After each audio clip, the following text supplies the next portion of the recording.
মানুষ তোমাকে ব্যবহার করবে তার খারাপ সময়টাকে পার করার জন্য, ভালো সময় আসলে সে তোমাকে ছুঁড়ে ফেলে দিবে। হ্যালো এভরিওয়ান, আসসালামু আলাইকুম। কেমন আছেন সবাই? সবাইকে রমজানের শুভেচ্ছা জানিয়ে আবারও নতুন একটা ভিডিও নিয়ে আমি হাজির হয়ে গেলাম। সব কিছু এখানে কেটে ধুয়ে সুন্দরভাবে আমি গুছিয়ে নিয়েছি। দেন সেদিন ভিডিওতে যে আমি ভিডিও সম্পর্কে কোনো কথা বলেছিলাম না পরশুদিন, ওই দিন আমি অনেকগুলো ডাল একসঙ্গে ব্লেন্ড করে রেখেছিলাম, সেখান থেকে কিছুটা বের করে আমি নিয়েছি। এখন এখানে পেঁয়াজও তৈরি করব।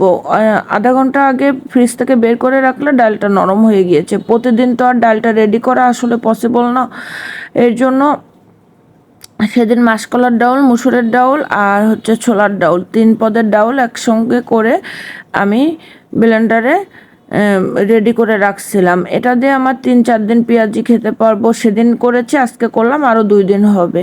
এভাবে অল্প অল্প করে করে রাখলে আপনার যতটুকু প্রয়োজন হবে বের করে আপনি ঝটপট কয়েকটা ভাজি করে নিতে পারবেন। প্রতিদিন আর রেডি করার আসলে প্রয়োজন হয় না। আমি এর ভিতরে আদা রসুন পেস্টটা দিই না, যেহেতু একটু বেশি দিন ফ্রিজে থাকবে। আমার যখন প্রয়োজন হবে তখন আমি প্রয়োজন অনুযায়ী আমি এখানে দিয়ে নিতে পারবো। দেন এই যে আমি পেঁয়াজগুলো ভেজে তুলে নিয়েছি।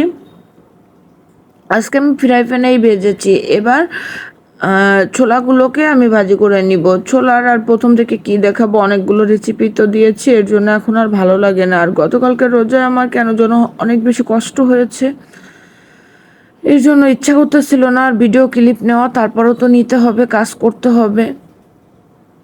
যেহেতু এটা আমার রেগুলার কাজ, সেহেতু এটাকে তো যত্ন করতে হবে। আর যত্ন না করলে যে কোনো জিনিসই আপনার লাইফ থেকে হারিয়ে যায়, হোক সেটা মানুষ, না হোক সম্পর্ক, না হয় কোনো জিনিস। যাই হোক, মনটা অনেক খারাপ।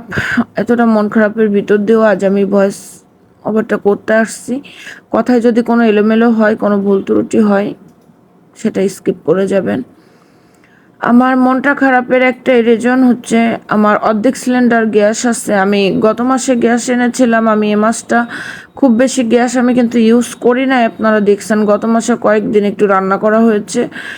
বাট আমার চুলাটা কালকে আমি ক্লিন করেছি। ফার্স্টে দেখি যে চুলাটা জ্বলতেছে না, পরে সুন্দরভাবে ক্লিন করলাম। সাইডে যত ময়লা টয়লা ছিল, আমি তো এটা প্রতি মাসে একবারই ক্লিন করে আমার চুলাটা এখন দেখলে আপনারা ভাববেন যে একেবারে নতুন চুলা কিনে আনা হয়েছে। কিন্তু অনেকবার পাইপ খুলছি, করছি, রেগুলেটরের মুখে দেখছি, কোনো কিছুতেই কাজ হচ্ছে না। কিন্তু সিলিন্ডারে আমার গ্যাস রয়েছে অর্ধেক। এখন চুলাতেই হয়তো কোনো সমস্যা হয়েছে, এর জন্য মনটা খারাপ। যেহেতু কালকে চলে গিয়েছিল, বিদ্যুৎ চলে গিয়েছিল, এর জন্য আমি গ্যাসে রান্না করতে গিয়েছিলাম। বাট যেয়ে দেখি আমার চুলা অন হচ্ছে না। মাঝে মধ্যে একটু ডিস্টার্ব দিচ্ছিল, তারপরে হঠাৎ করে কি হলো আসলে বুঝতে পারতেছি না। এর জন্য মনটা অনেক খারাপ। ভোর রাতে আমি ডিম ভাজি করতে গেছি, দুধ গরম করার আগেই বিদ্যুৎটা চলে গিয়েছে। প্রচুর পরিমাণে ডিস্টার্ব করতেছে বিদ্যুতে, আসলে খুব বেশি কষ্ট হইতেছে। আর এখন এই মুহূর্তে যদি আমার চুলাটা এরকম ডিস্টার্ব করে, তাহলে তো আমার রান্না করাটা অনেক বেশি কষ্ট হয়ে যাবে রোজার দিনে।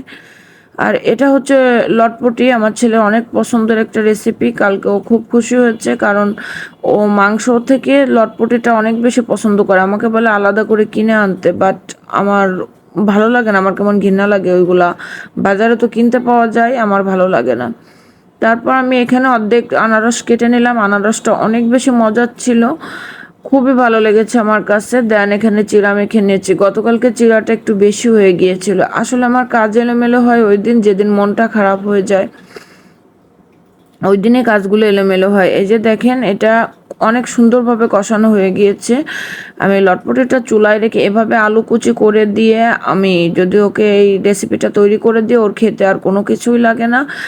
দেন এটাকে আমি মিডিয়াম টু লো হাই হিটে রেখে, গ্যাস যেহেতু জ্বললো না সেহেতু মনটা অনেক খারাপ, আমি এখানে রুয়াবজা করে নেব। আমি এক একদিন এক একটা শরবত দেওয়ার ট্রাই করি, একদিন ভুসি দিয়ে, একদিন ট্যাঙ্ক বানিয়ে দিয়ে, আর একদিন ওকে আমি রুয়াবজাটা করে দিই, আবার কোনো দিন অন্য কিছু খাই। যাই হোক, একটু ঘুরিয়ে ফিরে দিলে হয় কি, ইফতারিতে একটু চেঞ্জ আনতে হয়, চেঞ্জ আনলে খেতেও ভালো লাগে। আর বাঙ্গি তো এখনও রয়েছে বক্সে, আপনারা ভিডিওতে দেখতে পাচ্তেছেন।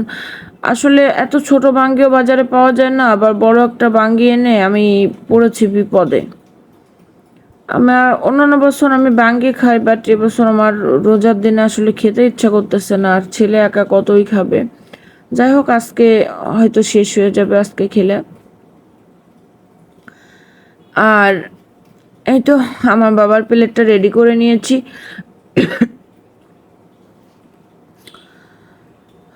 আমি আর গতকালকে সুজি বলছে, সরি, সেমাই লুচি তো ছিলই।